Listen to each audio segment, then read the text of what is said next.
안녕하세요. 반갑습니다. 주갈성교회 유형우 목사입니다. 지난 한 주간 잘 지내셨어요? 거룩한 주일 아침, 아주 화창한 가을 아침입니다. 오늘도 변함없이 여러분들하고 이렇게 하나님의 말씀으로 만나게 돼서 얼마나 감사한지 모르겠습니다. 오늘 우리에게 주시는 말씀 같이 보도록 하겠습니다.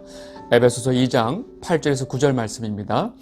너희는 그 은혜에 의하여 믿음으로 말미암아 구원을 받았으니 이것은 너희에게서 난 것이 아니요 하나님의 선물이라. 행위에서 난 것이 아니니 이는 누구든지 자랑하지 못하게 함이라. 아멘. 여러분, 성경은 처음서부터 끝까지 하나님 중심으로 쓰여졌습니다.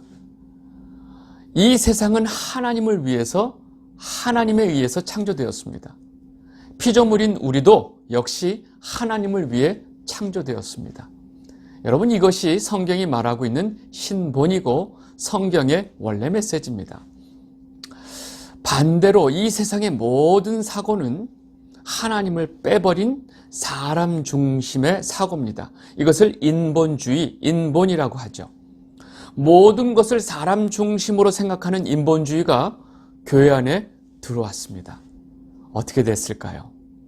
교회 안에 들어온 인본주의가 어떻게 자리 잡고 있을까요? 어떻게 성도들의 생각을 바꾸고 어떻게 말씀을 뒤집어 놨을까요? 놀라운 사실은 많은 성도들이 아직도 하나님께서 이 온 세상을 인간을 위해서, 사람을 위해서 창조하셨다고 알고 있다는 사실입니다. 골로새서 1장 16절, 만물이 그에게서 창조되되 하늘과 땅에서 보이는 것들과 보이지 않는 것들과 혹은 왕권들이나 주권들이나 통치자들이나 권세들이나 만물이 다 그로 말미암고 그를 위하여 창조되었고. 아멘.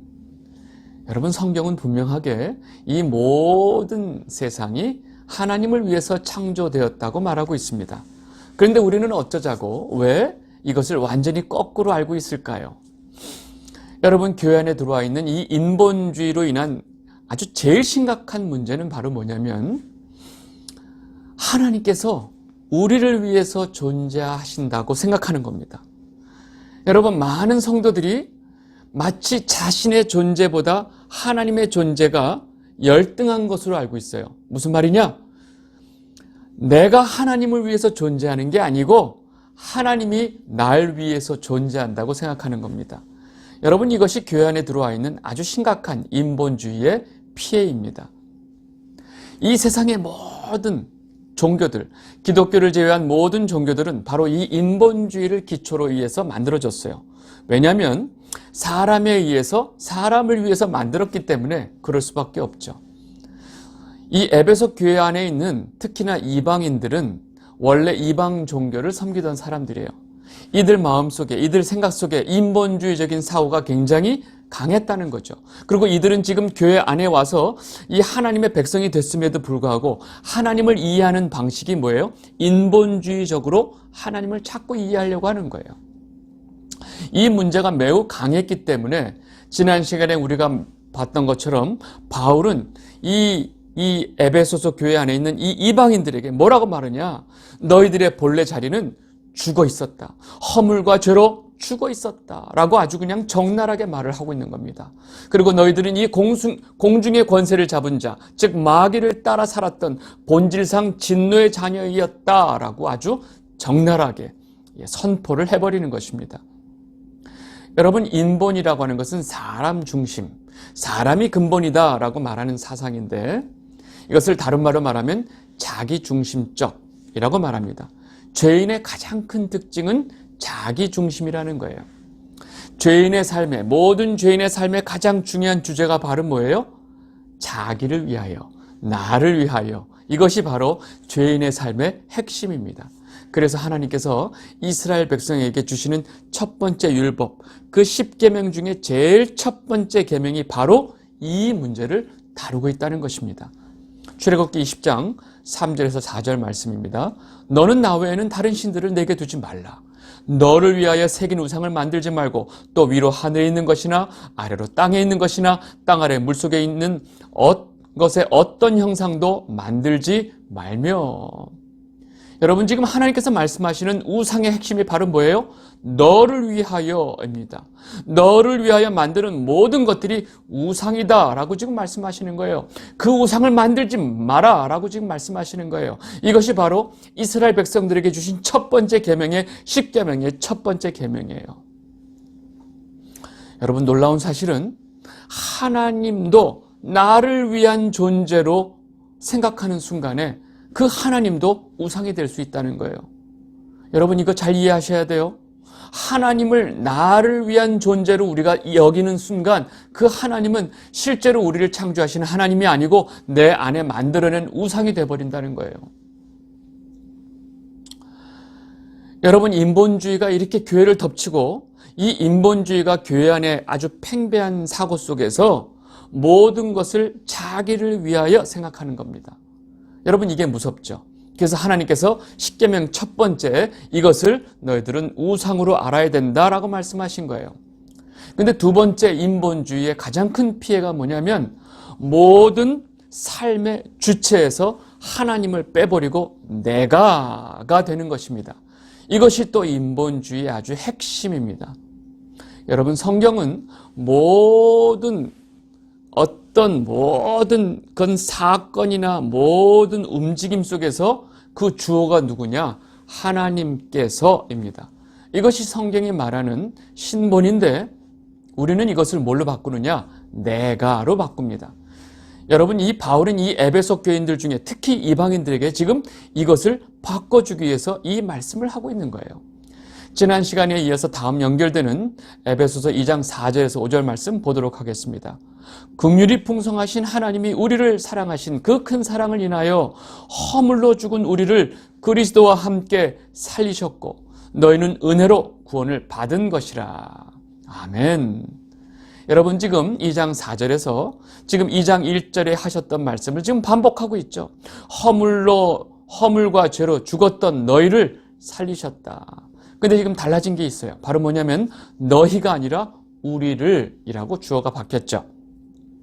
즉 허물로 죽은 우리를 하나님께서 살리셨다. 근데 뭘로 살리셨느냐? 바로 풍성하신 은혜와 사랑으로 인해서 우리를 살려주셨다라고 얘기를 하고 있는 거예요. 여러분, 이 구원의 과정 속에서 죽어 있었던 자들이 할 수 있는 게 뭐가 있을까요? 여러분, 바울이 이렇게 너희들은 원래 죽어 있었다라는 것을 강조하는 것은 너희들이 이 구속의 사역에서 너희가 할 수 있는 것은 아무것도 없고 또 있을 수도 없다는 사실을 아주 강조하고 있다는 사실입니다. 그리고 바울은 이 두 번째 4절에서 아주 중요한 얘기를 해요. 허물로 죽은 우리를 그리스도와 함께 살리셨다라고 얘기를 합니다. 응? 우리를 살렸는데 그리스도와 함께 살렸다고? 이게 무슨 말일까? 여러분, 우리가 죄로 인해서 죽어 있었죠. 아주 죄 범벅이 돼서 죽어 있는 우리를 살리셨는데 그냥 죽어 있는 상태를 그냥 우리를 살린 게 아니란 말이에요. 여러분, 우리 안에 이 죄덩어리를 먼저 해결하셔야 했어요. 그래서 누가 돌아가셨죠? 예수 그리스도가 십자가에 돌아가신 거예요. 여러분, 예수 그리스도가 십자가에서 돌아가신 것은 무엇 때문에요? 바로 우리의 죄 때문에 허물과 죄로 죽어 있었던 그 우리를 죽였던 그 죄를 예수님께서 담당하시고 십자가에 죽으신 거예요. 여러분, 예수님께서 먼저 그 십자가에서 돌아가시면서 우리의 허물과 죄를 사해 주신 거예요. 우리의 죄 문제를 해결해 주신 거예요. 그리고 예수님께서 다시 3일 만에 살아나셨죠. 하나님께서 예수님을 다시 살리는 그 순간에 예수님만 살린 게 아니고 바로 그 예수 안에 있는 예수와 연합한 우리도 역시 살려주셨다는 얘기입니다. 로마서 6장 5절, 만일 우리가 그의 죽으심과 같은 모양으로 연합한 자가 되었으면 또한 그의 부활과 같은 모양으로 연합한 자도 되리라. 여러분, 예수 그리스도 안에서 예수와 연합한 자, 예수를 믿고 예수를 나의 구주로 고백한 그 모든 자들이 예수와 연합한 자인데, 이렇게 예수와 연합한 자들이 같이 죽고 예수님과 같이 살아났다는 사실입니다. 여러분, 연합이란 말을 잘 이해하셔야 돼요. 요한복음 15장 5절에 예수님께서 나는 포도나무요 너희는 가지니 저가 내 안에 내가 저 안에 있으면 과실을 맺는다라고 말씀하셨죠. 여러분, 이것이 바로 연합, 내가 저 안에, 저가 내 안에, 이것이 바로 연합이에요. 예수님께서 계속 뭐라고 하셨어요? 내 안에 거하라. 너와 내가 연합되어야만 네가 열매를 맺을 수 있고 네가 살 수 있다라고 말씀하신 거예요. 이렇게 우리가 예수님 안에서 연합되어서 예수님과 같이 죽었다가 우리가 다시 같이 살아나는 거예요. 이것을 지금 바울이 뭐예요? 그리스도와 함께 살리셨다라고 지금 이야기를 하고 있는 것입니다. 이해하셨죠? 네.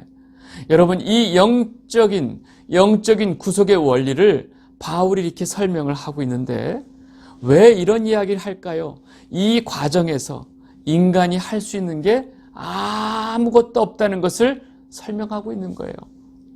그리스도와 함께 살리신 이 영적인 놀라운 구속의 그런 원리 속에서 인간이 도대체 이것을 이해도 못하는 와중에 그 속에서 인간이 뭘 버틸 수 있겠느냐? 아무것도 없다. 우리는 그저 그 하나님의 은혜와 사랑을 받은 것밖에 없고 그 은혜와 사랑에 대해서 감사와 찬양으로 보답하는 것밖에 없다라고 지금 말을 하고 계신 것입니다. 여러분, 바울은 이렇게 우리가 구원되는 이 과정 속에 우리가 보탤 수 있는 것은 아무것도 없다는, 즉 인본주의적인 사고로 자꾸 구원을 이해하려고 하는 이 이방인들의 생각을 지금 박살을 내고 있는 거예요. 너희들이 좀 뭔가 지금 잘못 생각하고 있구나. 이 구원의 원리 속에 너희들의 어떤 인본주의적인 사고도 들어올 수가 없다. 그리고 여기에 아주 더 놀라운 이야기를 합니다. 에베소서 2장 6절에서 7절. 또 함께 일으키사 그리스도 예수 안에서 함께 하늘에 앉히시니 이는 그리스도 예수 안에서 우리에게 자비하심으로써 그 은혜의 지극히 풍성함을 오는 여러 세대에 나타내려 하심이라. 여러분, 지금 뭐라고 말씀하세요? 지금 우리는 예수님과 우리를 다시 살려주셨는데 우리를 예수 안에서 함께 하늘에 앉히셨대요. 여러분, 이 말씀이 뭔지 아시겠어요? 지금 구원받은 하나님의 백성들이 하늘에 예수님과 함께 앉아있다는 거죠. 우리는 지금 여기 있는데, 우리는 날마다 이 땅에서 날마다 지지고 볶고 살고 있는데 지금 우리가 하늘에 앉아있다는 게 무슨 말일까요? 여러분, 지금 바울은 하나님의 은혜로 구원을 받은 우리가 예수님과 하늘에 앉아있다고 지금 얘기를 하고 있는데 여러분, 이 말씀 잘 이해하셔야 돼요. 요한계시록을 가서 좀 보겠습니다. 요한계시록 4장 2절에서 4절 말씀입니다. 내가 곧 성령에 감동되었더니 보라, 하늘에 보좌를 베풀었고 그 보좌 위에 앉으신 이가 있는데 앉으신 이의 모양이 벽옥과 홍보석 같고 또 무지개가 있어 보좌에 둘렀는데 그 모양이 녹보석 같더라. 또 보좌에 둘러 24 보좌들이 있고 이 보좌들 위에 24 장로들이 흰옷을 입고 머리에 금관을 쓰고 앉았더라. 여러분, 이 요한계시록의 4장을 너무나 잘 알고 계시죠? 여러분, 이 장면은 예수님께서 지금 반모섬에서 괴로워하고 있는 요한에게 이 계시를 통해서 많은 것을 보여주고 계신데 지금 요한에게 뭘 보여주고 있느냐? 이미 하늘에 완성된 하늘의 교회를 보여주고 있는 거예요. 하늘 보좌와 그 주변에 있는 모든 완성된 교회를 보여주고 있는데 무엇을 보여주고 있느냐? 하나님 보좌의 그 영광스러운 하나님 보좌 옆에 24 장로들이 흰옷을 입고 머리에 금관을 쓰고 앉아있는 모습을 보여주는 거예요. 24 장로가 누구냐 하면서 하여튼 별의별 추측을 다 합니다. 여러분, 24 장로가 누굴까요? 여러분, 성경에서 특히나 계시록에서 10이라는 숫자는 매우 중요합니다. 여러분, 12는 잘 보세요. 구약에 12지파가 있죠. 여러분, 신약에 와서 예수님의 제자가 몇 명이었어요? 12명이었죠. 왜 12이라는 숫자를 쓸까요? 여러분, 12은 이 구약의 하나님의 백성 전체를 대표하는 것이 12지파고 신약의 모든 하나님의 백성들을 대표하는 것이 12제자예요. 다시 말해서 구약의 12, 신약의 12, 즉 총 24 장로는 모든 시대에 있었던 하나님의 백성들을 상징하면서 또 대표하고 있는 것입니다. 제가 왜 이렇게 말을 하느냐? 바로 이 24장로들이 뭘 입고 있다고요? 흰옷을 입고 있다고요. 그리고 머리에 뭘 쓰고 있다고요? 금관을 쓰고 있다고요. 여러분, 계시록에서 이 흰옷 입은 자들은 계속해서 하나님의 백성들의 모습으로 지속적으로 일관되게 설명하고 있습니다. 요한계시록 7장 13절에서 14절 말씀. 장로 중 하나가 응답하여 나에게 이르되 이 흰옷 입은 자들이 누구며 또 어디서 왔느냐? 내가 말하기를 내 주여 당신이 아시나이다 하니 그가 나에게 이르되 이는 큰 환난에서 나오는 자들인데 어린 양의 피에 그 옷을 씻어 희게 하였느니라. 여러분, 예수님의 피로 그 옷을 씻어 옷이 희게 된 자들이 누구예요? 그래서 흰옷을 입고 있는 자들이 누구예요? 여러분, 이 땅에서 예수 그리스도의 이름으로 환난과 고난을 겪은 자들이 누구예요? 바로 성도들이잖아요. 그래서 이 24장로들이 흰옷을 입고 금관을 쓰고 있는 거예요. 여러분, 금관은 뭘까요? 지금 이 머리에 쓰고 있는 것은 무엇일까요? 하늘에 있는 성도들이 쓰고 있는 저 금관이 뭘까요? 이 땅에서 주를 사모하는 모든 자들에게 주어지는 바로 의의 면류관입니다. 디모데후서 4장 7절에서 8절 말씀. 나는 선한 싸움을 싸고 나의 달려갈 길을 마치고 믿음을 지켰으니 이제 후로는 나를 위하여 의의 면류관이 예비되었으므로 주 곧 의로우신 재판장이 그날에 내게 주실 것이며 내게만 아니라 주의 나타나심을 사모하는 모든 자에게도니라. 여러분, 지금 24장로는 이 땅에서 선한 싸움을 싸우고 믿음을 지키고 하나님의 백성들이었다는 거예요. 이들은 주님의 피로 인해서 흰 옷을 입고 있고 또 주님께서 주신 그 의의 면류관을 쓰고 있는 것을 지금 금관을 쓰고 있다라고 얘기하고 있는 거예요. 그런데 이 24장로들은 자신들이 쓰고 있는 이 의의 면류관이 자신들의 공로가 아닌 것을 알아요. 우리는 값없이 하나님의 은혜로 이렇게 구원을 받고 이 하늘에 와서 이렇게 흰 옷을 입고 있고 금관을 쓰고 있는데 우리는 이 금관을 쓸 자격이 없습니다. 우리는 이 의의 면류관을 쓸 자격이 없습니다 하면서 자신들이 쓰고 있었던 이 의의 면류관을 벗어서 하나님 보좌 앞에 내려놓고 그 하나님의 영광과 하나님의 위대하심을 찬양하는 거예요. 그것이 바로 요한계시록 4장에 나오는 장면입니다. 요한계시록 4장 10절에서 11절 24장로들이 보좌에 앉으신 이 앞에 엎드려 세세토록 살아계시는 이에게 경배하고 자기의 관을 보좌 앞에 드리며 이르되 우리 주 하나님이여 영광과 존귀와 권능을 받으시는 것이 합당하오니 주께서 만물을 지으신지라 만물이 주의 뜻대로 있었고 또 지으심을 받았나이다 하더라. 여러분, 이 내용을 아시겠어요? 하늘에 있는 하나님의 백성들의 모습을 요한에게 보여주신 거예요. 여러분, 지금 제가 왜 갑자기 지금 요한계시록 4장의 내용을 설명하고 있는지 아시겠죠? 하나님 보좌 옆에 있는 24장로들이 바로 이 땅에서 예수 그리스도를 나의 구주로 고백하고 예수 그리스도의 이름으로 인해서 이 땅에서 환난과 고난을 당한 성도들을 대표하고 있다는 거예요. 여러분, 예수님은 지금 요한에게 이 땅에서 당시 요한 시대 그 너무너무나 핍박을 받고 있는 이 성도들이 이미 하늘에서 이렇게 보좌 옆에 앉아있는 모습을 보여주면서 요한에게 무슨 말을 하고 싶은 거예요? 걱정하지 말아라. 저들은 내가 지키고 있고 저들은 이미 완성된 하나님의 성도들이다 라는 것을 지금 요한에게 보여주고 있는 거예요. 여러분, 지금 제가 하고 있는 이야기 다시 에베소서로 돌아오겠습니다. 바울은 지금 에베소 교인들에게 하나님의 은혜로 구원받은 자들은 이미 하늘의 보좌에 앉아 있다. 하나님께서 그들을 예수 그리스도와 함께 하늘의 보좌에 앉히셨다라고 지금 말을 하고 있는 거예요. 여러분, 이 엄청난 구속의 사건 속에서 인간이 할 수 있는 게 뭐가 있어요? 이 영적인 비밀을 깨닫는 것조차 인간적으로는 불가능합니다. 이 영의 사실을 바울이 설명하면서 너희들 그 잘난 그 인본주의적인 사고로 인간의 생각으로 이 하나님의 이 구속사역을 이해하려고 하고 내가 뭘 했네, 내가 뭘 보탰네 이 이야기를 할 수 있느냐? 없다. 지금 이 이야기를 하고 있는 거예요. 다시 에베소서로 돌아와서 지금 이 바울이 말하고 있는 이 구속의 놀라운 비밀을 설명하고 있으면서 이제 마지막 결론을 얘기하고 있습니다. 에베소서 2장 8절에서 9절 말씀입니다. 너희는 그 은혜에 의하여 믿음으로 말미암아 구원을 받았으니 이것은 너희에게서 난 것이 아니요 하나님의 선물이라. 행위에서 난 것이 아니니 이는 누구든지 자랑하지 못하게 함이라. 여러분, 이 말씀이 오늘 바울이 에베소 교인, 특별히 이방인들에게 그리고 우리들에게 전하고자 하는 말씀의 핵심이에요. 우리는 하나님의 은혜로 구원을 받았어요. 그런데 그 구원을 받는 과정 속에서 우리는 예수 그리스도를 믿음으로 말미암아 구원을 받게 되죠. 그런데 우리가 예수 그리스도를 믿는 그 믿음조차도 하나님께서 우리에게 주시는 선물이라는 사실입니다.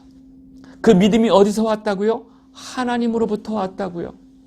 그렇다면 이 구원은 어디서 온 거예요? 바로 우리에게서 난 것이 아니고 하나님으로부터 난 것이에요. 우리의 믿음 역시 하나님의 선물이야. 그런데 우리가 무슨 행위에 대한 이야기를 할 수 있어? 말할 것도 없어. 행위에서 난 것도 아니란 말이야 라고 지금 바울이 강조해서 말하고 있는 거예요. 여러분, 그래서 우리는 우리의 구원에 대해서 절대로 누구에게도 자랑할 수 없다는 거예요. 우리가 이 행위에서 난 것도 아니고 믿음에서 난 것도 아닌데 우리가 이것을 어떻게 자랑할 수 있느냐 지금 말하고 있는 거예요. 여러분, 바울이 왜 이런 말을 이 에베소 교인들, 특별히 이방인들에게 강조해서 말을 하고 있을까요? 여러분, 에베소 교회 안에 있는 이방인들 중에 자기의 믿음, 자신의 행위를 자랑하는 자들이 있었기 때문에 그렇습니다. 자신의 믿음과 자신의 행위가 마치 자기 것처럼 착각하면서 마치 내가 하나님께 구원을 받은 것에 있어서 내가 뭔가 했다고 착각을 하는 사람들이 있었다는 사실이에요. 이들은 인본주의적인 사고로 이방신을 열심히 섬겼던 사람들이에요. 여러분, 인간의 공로, 인간의 애씀, 인간의 지극정성을 통해서 하늘을 감동시키고 그 신에게 그 인간의 지극정성이 도달됐다. 여러분, 이런 것이 모든 이방 종교에는 다 있습니다. 그러니까 이들이 지금 하나님을 믿는 믿음 안에서도 이런 종교적인 열심을 통해서 내가 하나님께 이 은혜를 받은 것이다. 내가 이렇기 때문에 하나님께 구원을 받은 것이다. 라고 착각하고 있는 거예요. 바울은 지금 이것을 완전히 아니다. 라고 얘기를 하고 있는 거예요.